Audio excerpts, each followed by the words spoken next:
কোনোবা শৃংখল চলিহা নামৰ ব্যক্তি এগৰাকীয়ে মিয়াৰ বিৰুদ্ধে যুদ্ধ কৰাৰ কথা কৈছে, হেংদানৰ ল'বলৈ কৈছে। তেওঁ মানুহক আহ্বান জনাইছে হেংদান ল'বলৈ।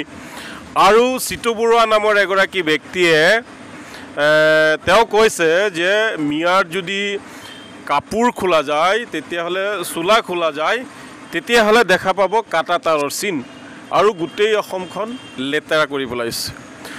শৃংখল চলিহা যে যুদ্ধৰ বাবে আহ্বান জনাইছে, নিজৰ গাটো নিগনিৰ গাৰ দৰে, মাংসটো গাত নায়েই আৰু তেওঁ বেলেগক যুদ্ধ কৰিবলৈ আহ্বান জনায়, হেংদান ল'বলৈ আহ্বান জনায়।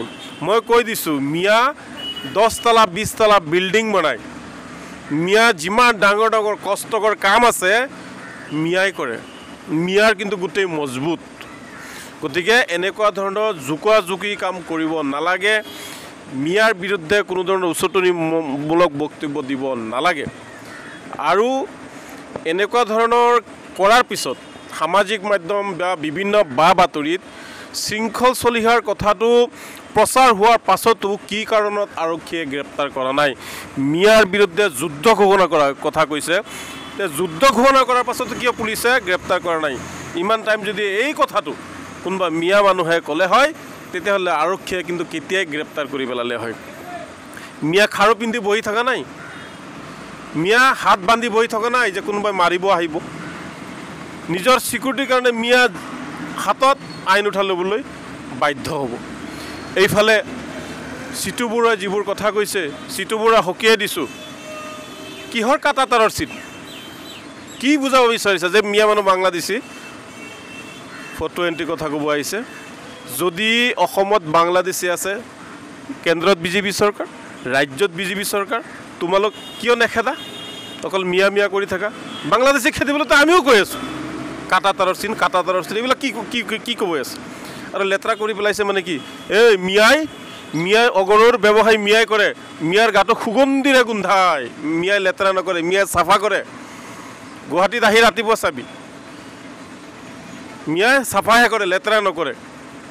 সদায় মিয়া মিয়া। আমি জানো নহয়, মাজতে যে উজনি অসমৰ পৰা মিয়া খেদিবলৈ ওলাইছিলে, শ্ৰমিক লেবাৰবিলাকক খেদিছিলে, পিটিছিলে, ঘৰৰ পৰা উলিয়াই দিছিলে, মানুহৰ তাত ভাড়া ৰুমত থাকিব দিয়া নাছিলে।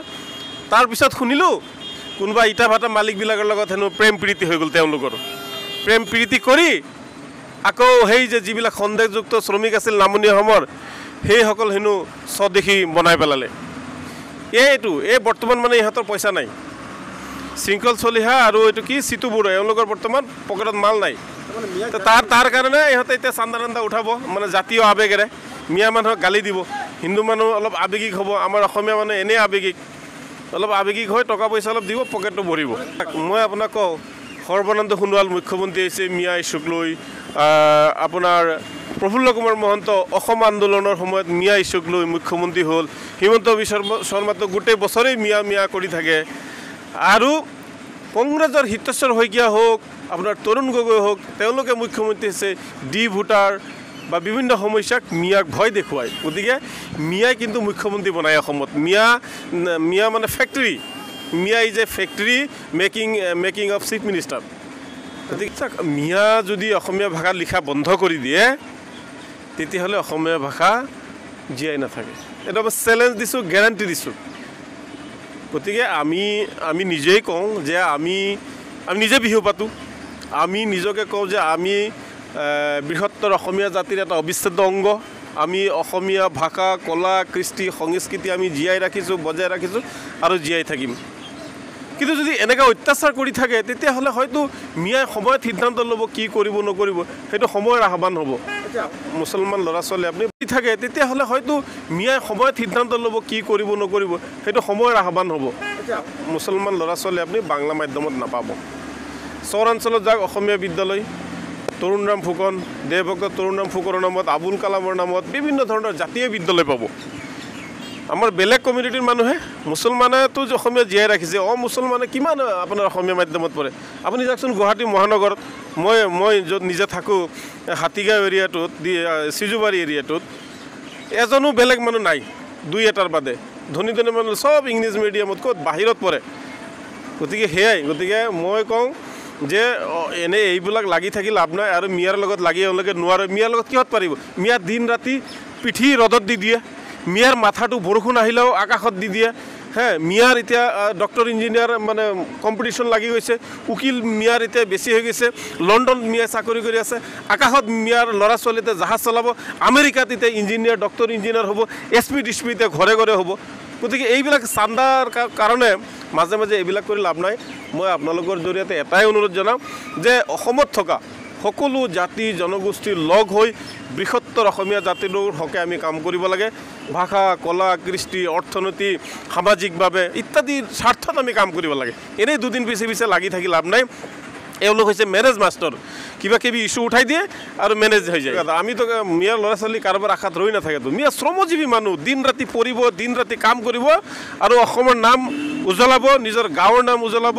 মিয়া ভাৰতক প্ৰতিনিধিত্ব হৈ আন্তঃৰাষ্ট্ৰীয় খেল খেলিব অসমক প্ৰতিনিধিত্ব কৰি আন্তঃৰাজ্যিক খেল খেলিব মুঠতে সেয়াই আৰু মিয়াক এতিয়া কোনেও ৰখাব নোৱাৰে মিয়া এতিয়া আগবাঢ়ি যাব আৰু মই তেওঁলোককো কৈছোঁ আপোনালোকে মিলিজুলি কাম কৰক হিংসা হেং দাং নিজৰ গাত মাংস থাকক নাথাকক হেংদান দাঙিব পাৰিবনে নাই সেইটো কথা নাজানে গতিকে এইবিলাক মানে কিছুমান যুদ্ধ এইবিলাক বৰ বেয়া কথা ইলিগেল কথাবোৰ পৰীক্ষাৰ কৰি ভাতৃত্ববোধেৰে তেওঁলোকে কাম কৰাৰ কাৰণে আমি নেমচুৰ পৰা আহ্বান জনাইছোঁ তেখেতসকলে ভাবে যে মিয়াৰ ল'ৰা ছোৱালী তেওঁলোকে সদায় পিছুৱাই থাকক তেওঁলোকৰ মনবোৰ বেয়া হওক মন মগজু বেলেগ ফালে ছাইড কাটক গতিকে এইবিলাকত মুছলমান বা মিয়াৰ ল'ৰা ছোৱালীয়ে ইহঁতৰ কথাত গুৰুত্ব দিব নালাগে নিজৰ লক্ষ্য উদ্দেশ্যত আগবাঢ়ি যাব লাগে SP হ'ব লাগে DC হ'ব লাগে পাইলট হ'ব লাগে খেলুৱৈ হ'ব লাগে অৰ্থনীতিবিদ হ'ব লাগে IRS হ'ব লাগে IAS হ'ব লাগে ইতিহাসবিদ বুৰঞ্জীবিদ ইত্যাদি হ'ব লাগে এওঁলোকৰ কথাত গুৰুত্ব দি লাভ নাই আৰু মই শেষত এটাই কথা ক'ম আপোনালোকক যে যিসকল মিয়া শ্ৰমিক আমাৰ কথা নুশুনি উজনিলৈ গৈছিল